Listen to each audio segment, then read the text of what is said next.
Binabati ko po kayo ng isang magandang umaga po mga idol. Welcome back po ulit sa aking pumunting channel, Dan It's Vlog. Meron po ako ngayong pupuntahan o home service po dito sa malapit po sa amin. Siya po ay nag-chat sa akin o nag-message po sa akin na ang problema daw po ng electric fan niya ay nabasag daw po yung cover sa likod ng motor. Ang brand daw po ay Eureka. Ito po. Kaya ang ginawa ko po, naghanap po ako dito sa bahay para mapagbigyan ko po siya na malagyan ko po ng cover o takip po sa likod ng motor. Yan, ito po ay kaya ko po din ibinahagi dahil po para magkaroon po tayo ng kaunti pong safety o para din po makatulong dahil po marami na rin po ako na-encounter na marami pong gumagamit sa atin ng mga electric pan na wala na po mga cover ang takip po ng motor sa likod. Ito po ay maaari po tayo magkaroon ng problema dito pagka po hindi po natin sinasadyang mahawakan po natin. Ito po ay makakakuryente. Kaya samahan niyo po ako doon sa aking pupuntahan para malagyan ko po ng cover o takip po ang motor. Yan, tara na, puntahan po natin. Tayo po na po ay maglakad dito papunta sa kanila.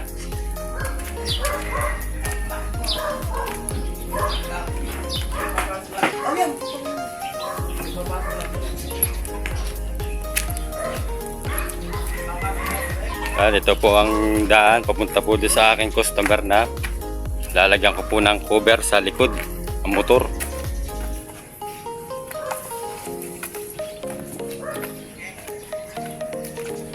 Lakad-lakad lang tayo dito.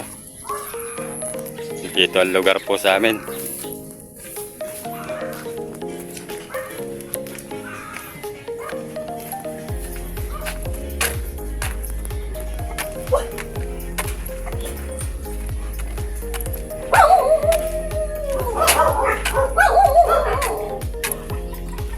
Malapit na tayo dito. So ayan, nandito na po ako sa aming kapitbahay. Ito po ang dispa na Eureka. Kung mapapansin nyo po, nabasag po yung cover sa likod na sinasabi ko po. Ayan, pero nandito man yung kanyang panghila o isolation na, pero basag din. Ayan. Tapos wala na yung yung pan cap o lock dito, loose thread na yata ito. Yan, ang gawin ko muna po ditong una ay aking muna po isasaksak ito. Titingnan ko po ito kung gumagana pa o umaandar pa ito. Kukuha muna po na extension. Yan, naisaksak ko na po ang power cord. Ito naman po ay pwede ko isaksak kahit ito walang pan cap dahil parang na rin ito, hindi matatanggal ito agad. Testingin ko po sa number 1. Ayan, parang hirap na rin umiikot. Ayan, number 2. Yun, medyo umiikot na siya ng konti, pero mahina pa rin. Number 3. Lumakas ng bahagya pero napakahina pa rin, hindi pa rin normal ang kanyang pag-ikot. Malakas pa number 1 pagka talagang nasa kondisyon ng electric fan. I-off ko muna po. Nauna ko pong gawin dito, yakin muna pong itester para makita ko po kung normal pa po ang resistance ng windings nya. Nakasit po sa times 10 ang aking tester. Tapos yan, ang nakalagay po ang dalawa kong test probe sa power cord nya. Pindutin ko po ang number 1. Tingnan po natin kung may reading po ang tester ko. Ayan, meron naman po. Number 1, number 2, number 3. Yan, normal po ang reading ng tester ko po. Tapos ang sunod ko pong gawin, i-tester ko po itong linya po ng capacitor at saka yung capacitor nya. Ikakat ko muna po ito, puputulin muna para ma-check ko po ito.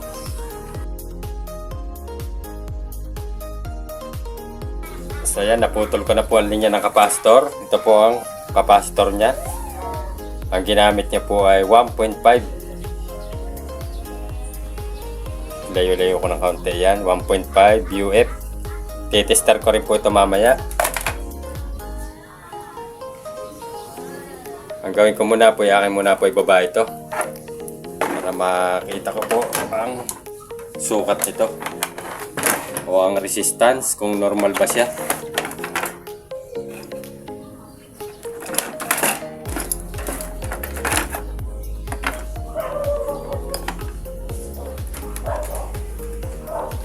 Yan, lagay ko po dito ang dalawang test probe ko sa dalawang linya ng kapasitor. Yan, okay naman po, normal din. Kaya sunod ko pong gawin ay ito naman kapasitor. Kaya sunod ko pong gawin dito, i-tester ko naman po itong kapasitor na 1.5 UF. Set ko po ang tester ko sa times 1K. Yan, nakaset na po, kaya aking ilagay na dito ang dalawang test probe. Kung siya ay normal pang reading o may puparad niya.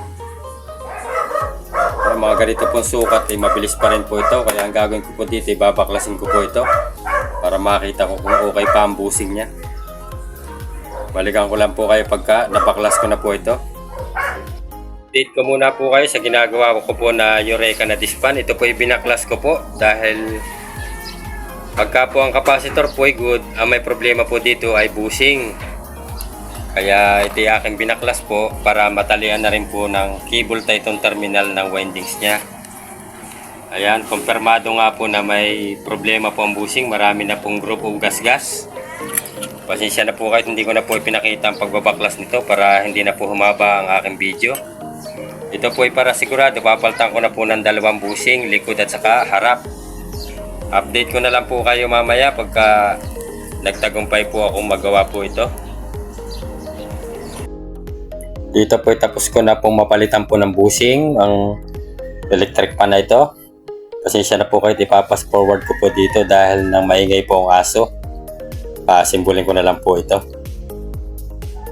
Yan, habang po nag-a-symbol po ako ng mga cover po ng motor, ay gusto ko muna po magpasalamat sa lahat po ng mga silent viewers, organic viewers. Maraming salamat po sa patuloy niyo pong pag-support at panonood po ng aking po mga video. Ganon din po sa aking mga kaibigan sa YT. Maraming salamat po mga idol, mga brother, mga lods, mga ma'am or mga sir. Maraming salamat po ulit sa inyo.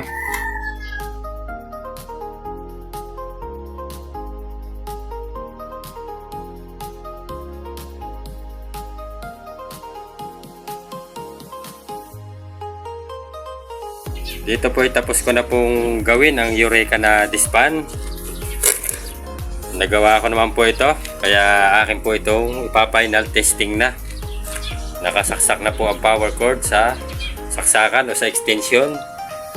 Tapos atin pong pindutin na number 1 dito sa speed nya. Kaya kung mapapansin nyo po kanina, ang lakas po na number 1 ito ay mas malakas pa po ito kanina kaysa number 3 dahil ang number 1 po nito halos hindi na po tumakbo o umikot ang hélice. So ayan, bago testing na po natin ang number 2. Ayan, lumakas na siya ng bahagya. Number 3. Ayan, okay na po yan. Nagtagumpay tayong magawa ang Eureka na dispan. Akala ko po kasi kanina dahil kami nagkausap ng aking kapitbahay, akala ko ito lang po ang problema. Kaya tinesting ko po ito dahil sabi ko nga para makita ko na rin kung okay bago ko takluban. Kaya nga lang napansin ko may problema po ang busing niya. Ito po ang pinalitan na busing. Yan o, dalawa. Tapos yung pan cap, pinalitan ko na rin po. Yung sa oscillation knob, hindi ko na po nilagyan dahil ito naman po ay malimit daw po gamitin na naka-steady. Siguro po hanggang dito na lang po ang vlog ko po sa araw na ito. Kung may natutunan po kayo at nagustuhan nyo po, baka pwede ko pong hilingin na nyo pong pag-like, pag-subscribe at pakipindot na rin po ng notification bell at ilagay po sa all para lagi po kayong updated sa mga bago ko pong video na i-upload. Yan, maraming salamat po ulit sa mga dumaan o mga nanood po ng video ko pong ito. God bless po sa atin lahat at ingat po lagi tayo sa pang-araw-araw nating mga hanap buhay. Bye bye na po at maraming salamat po ulit mga idol.